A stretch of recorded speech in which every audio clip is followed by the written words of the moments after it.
SWOT analysis. How hard can that be? Everybody does it, everybody's heard of it.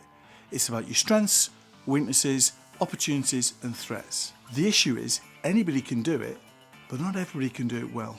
And I'm going to show you how. You may already know that strengths and weaknesses are internal facing and opportunities and threats are external facing. But I'm going to show you a whole new dimension, which means you'll never look at the old SWOT analysis in the same way again. So let's first look at strengths and weaknesses.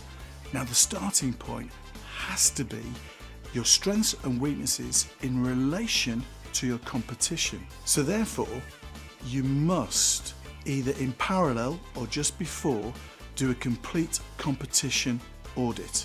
So remember to look at your direct competitors, your indirect competitors, and maybe new forms of competition entering your space. Once you know that competitive landscape, we then have some secret sauce for you to use. There are 3 dimensions here which will give you much greater width and depth in your strengths and weaknesses.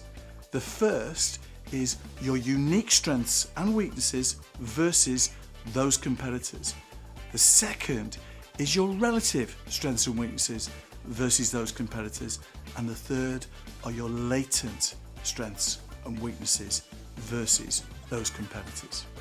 An example of unique strength would be a patent that your business holds, or that you've got a key person of influence that has a lot of notoriety in your industry sector, and that's unique to your business.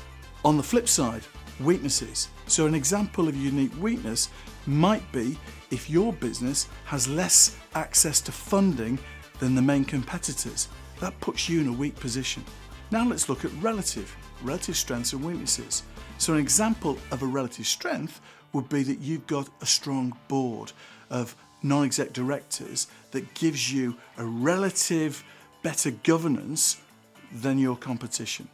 An example of a relative weakness might be that you have half the number of branches or depots compared to your main competitors. The third one is latent, and this is the one that most people struggle with. A good metaphor to have in your mind is the iceberg. Your latent strengths and weaknesses are those that are under the waterline that are there, but you may not be aware of them. An example of a latent strength was discovered recently with one of my clients. They realised when looking that their IT platform was actually much more agile than their competitors, and this would give them an advantage, but they had no idea until they looked.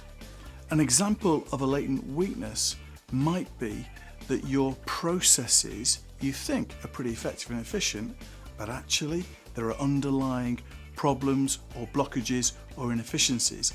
This gives you a latent weakness versus potentially the more efficient competitors. So there you go. There's more to strengths and weaknesses than meets the eye, but that's only one half of the challenge. Now let's look at opportunities, threats and vulnerabilities.